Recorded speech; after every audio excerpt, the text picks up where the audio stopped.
Tama naman po. Yun ang sinasabi natin. Based sa aming experience, ganun. Di ba, ulit-ulit sinasabi ko, sa Bulacan, several years ago, matigas yung ulo ng mga tao, na-trap sa baha. Walang magagawa kundi pilit din yung mga rescuers po. Kasi trabaho nila, kasama yung mga rescuers po sa mga namatay.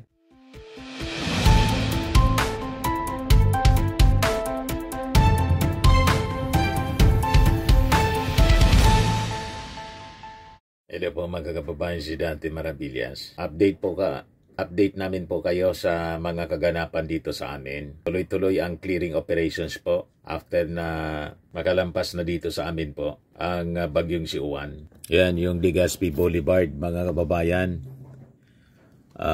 Tuloy-tuloy ang clearing operations ngayon.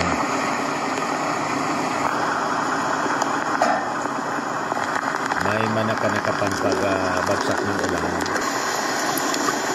At may ano pa din, medyo mahangin pa din po. Yan. Yung mga natumbang poste ng ilaw, street lights po. Barangay Toro Boulevard, Legazpi City, Legazpi Boulevard. Ito yung video na kuha ng aming Mayor Hisam Ismail. Tuloy-tuloy sila sa putol ng mga na tumbang siya yung aming mayor, napakabata pa. Talagang hands-on siya. Lumalabas. Dating barangay captain po siya kasi. Kaya maasikaso, mga kababayan, pakinggan natin yung sinasabi niya. Approaching po ang para magtabang, para magtapos po ini, mga katras, kasi may pedalik.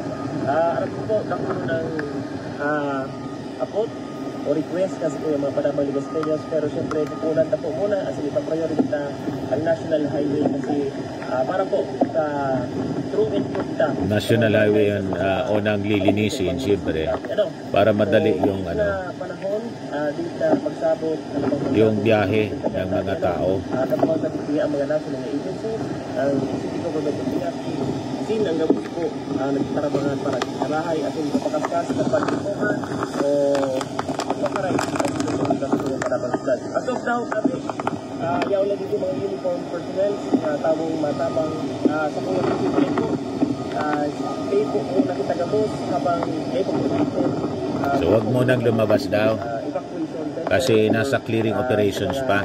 Alang tao ang mga tigis na kapulidong Pilipinas. Salamat namin sa pagsabot. Patagos po ko tayong kaparo. Kasi unang-una, siyempre, peligroso pa, mahangin pa, baka may mga matumba pang mga punong kahoy, kundi mga power lines, poste ng kuryente, diba? So, peligroso pa, wag mo nang lumabas. Yun ang advice, hanggat hindi pa nalilinis po. Lilinisin muna para maiwasan yung aksidente. O, diba? So, tulong-tulong po yung public works, tapos yung local government, sa yung Bureau of Fire Protection, sa clearing operations ng mga natumbang kahoy sa kalsada. Para makabukas, maayos na po, balik sa normal yung buhay ng mga tagalungsod ng Legazpi. O, di ba pa? So, ang daming lilinisin po. Yan Barangay Ibalon, Barangay Sintro pala to. Sentro ng Legazpi. Rizal Park. Si Mayor Isam. Ito kasi, yung under construction ng Ibalon Elementary School, bumagsak yung bakod. Kanina, bahang-baha dito po, hanggang dito sa park. Baha siya. Pero ngayon, humupa na. O ngayon, pag-usapan natin, mga kababayan, itong sinabi ni Defense Secretary Gibo Teodoro na preemptive evacuation. Tapos nag-warning siya, kakasuhan nila yung mga titigas ang ulo for defying orders na mag-evacuate po sa mga peligrosong lugar. Ngayon, pinagtatawanan po ng mga netizens. Tingin ko po itong mga netizens na to, mga DDS, alam naman po ninyo, gano'n ang pag-uugali nila. Galit sila sa ginagawa ng ating gobyerno. Pag gumagawa ng tama yung ating gobyerno, galit sila. Kung hindi galit, pinagtatawanan. Yan po, mag-preemptively evacuate na po tayo upang hindi sa huli hihingi ng rescue. Nalalagay kasi sa panganib ang buhay ng ating mga kapulisan, sundalo, bumbero at Coast Guard. Tama naman po. Yun ang sinasabi natin. Based sa aming experience, ganun. Di ba, ulit-ulit sinasabi ko, sa Bulacan, several years ago, matigas yung ulo ng mga tao, na-trap sa baha. Walang magagawa kundi pilit din yung mga rescuers po. Kasi trabaho nila. Kasama yung mga rescuers po sa mga namatay. Yan Bagyong Karding, flash floods. 5 rescuers in Bulacan killed during Typhoon Karding. O diba? Yan ang mga bad experiences na dapat hindi na po maulit. Kaya ganun ang naging order ng ating Defense Secretary at NDRRMC Chairman, si Gibo Teodoro. Pinagtatawanan po. Yan sabi ni Gibo, wag nang matigas ang ulo.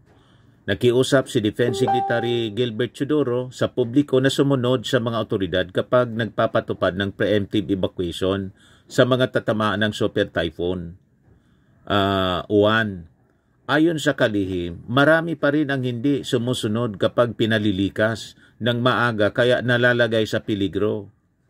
Babala ni Secretary Teodoro, labag sa batas ang hindi pagsunod sa forced evacuation. Base naman sa datos ng Office of Civil Defense, umabot na sa halos 1 milyon ang inilikas dahil sa bagyo. Tapos tingnan ninyo ang mga reactions po. May mga nakatawa. Ang nakatawa, 2009 ang nakatawa.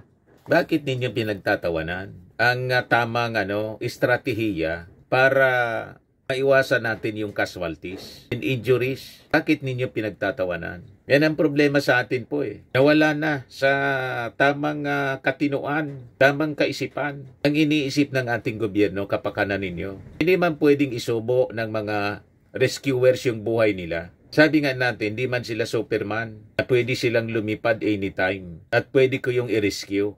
Di ba? So nalalagay sa peligro yung mga kapulisan natin, yung mga sundalo, yung mga bumbero, yung Coast Guard, yung Navy, lahat ng mga volunteers nalalagay sa peligro sa katigasan ng ulo ninyo. Sabi dito ng mga nag-react mga kababayan, nakakatawa mga comments, ang daming mabababa talaga ang comprehension level. Tama naman yung statement, part ng mitigation process, yan. Sa mga national disaster, in preemptive evacuation, mas mahirap mag-rescue kung critical na ang sitwasyon. Pwedeng pareho na mapapahamak ang i-rescue at rescuers o mahihirapan na puntahan ang i-rescue kung challenging na sobra ang sitwasyon at lokasyon. Masyado kasi kayong politikal maski oras ng kalamidad, mga panatiko sa politiko. Tama mga kababayan. Napakalakas ng bagyo at napakalakas ng ulan. Ayan buong Pilipinas sakop. You see? Super typhoon siya. Pagkatapos ganun yung mga pag-uugali ninyo. Gusto ninyo ito. Tingnan ninyo ito. Sa Aurora. Ayan, mga kababayan. Patik, Dingalan, Aurora. Kasi ayaw pang magsipaglikas. Ayan You see, nagkakagulo sila. Di ba? Ayaw magsipaglikas. Yan talaga ang aabutin ninyo. Nasa tabing dagat, storm surge, mga kababayan siya. Napakalakas ng alon. Guys, itong bahay. Ito na. Ito ang seawall. Dahil po sa storm surge. Yan May mga tao pa. Peligroso siya. You see? Mga kababayan. Kasi gustong-gusto nilang kumuha ng video. Gustong-gusto nila ng excitement, ng thrill. Nga dito sa amin, sabi ng aming mayor, huwag mo nang lalabas, magki-clearing operations muna kami. Kasi baka may mga kahoy na biglang matumba. I-clearing muna natin. O may mga kawad ng kuryente. O may mga yero na ilipad. Kailangang linisin muna natin. At kailangang humupa muna yung ulan. Humupa muna yung malakas na hangin. before na lumabas. Ako nga, taga-media ako, sanay kami sa mga ganyang operations. Kasagsagan ng bagyo, yung mobile unit namin, sinasalubong yung malakas na bagsak ng ulan at hampas ng hangin. For more than almost 40 years. Ganun yung ginagawa namin. Pero ngayon, wala na ako retired na ako sa mainstream media. Hindi ko na ginagawa. Kasi, bakit pa ako gagawa ng ganun? Ilalagay ko lang yung sarili ko sa peligro. So dito na lang tayo sa bahay. And bukas, lalabas kami para tingnan yung paligid kung okay na. At pagtapos na po yung clearing operations na ginagawa ng ating mga authorities. Pag na tayong dumagdag sa problema, di ba? Ang titigas ng ulo, pag nadisgrasya, ayon, isisisi natin sa ating mga authorities. Ang masaklap, pinagtatawanan pa natin yung ating mga authorities sa kanilang warning. Iisa lang yung buhay po natin. Huwag ninyong sayangin po at ilagay sa peligro pati yung mga rescuers natin. Hindi man sila mga Superman. Pinagtatawanan pa ninyo yung sinabi ni Gibo Teodoro. Anong nakakatawa doon? Pag nadisgrasya kayo, iiyak-iyak kayo, tapos ituturo ninyo yung gobyerno. Nasasabihin ninyo, walang ginawa. May ginagawa yung gobyerno, pinagtatawanan ninyo.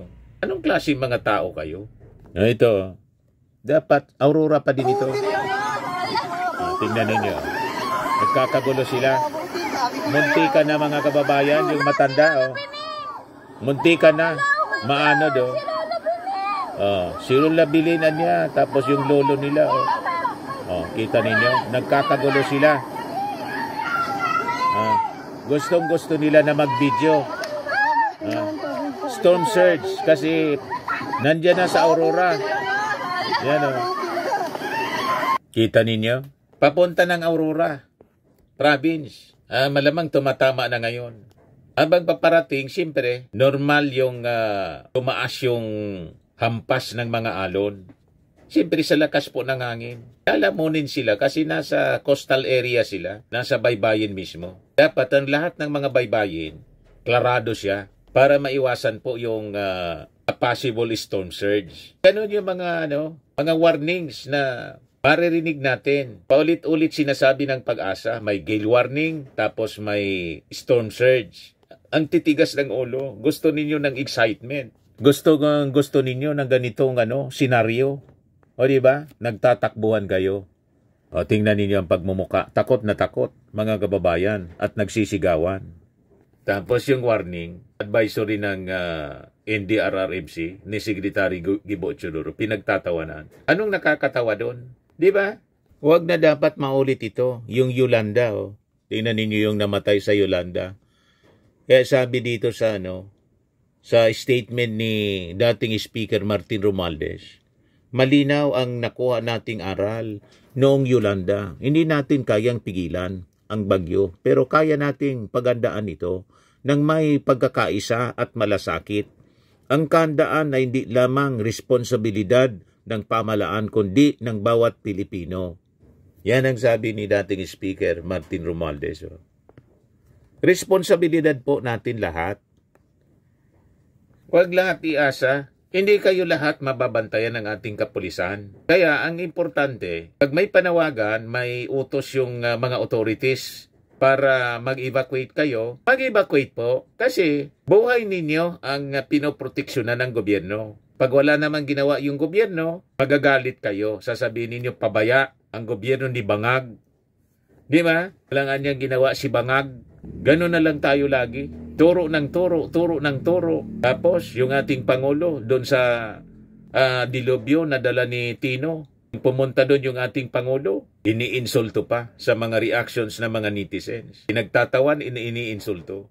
Pati yung ibinigay na na tulong, pinagtatawanan yung 5,000 at saka 10,000 sa mga nasalanta. Pero si Digong namigay din ng 5,000 noon. 5,000 lang, walang 10,000. Wala kayong reklamo.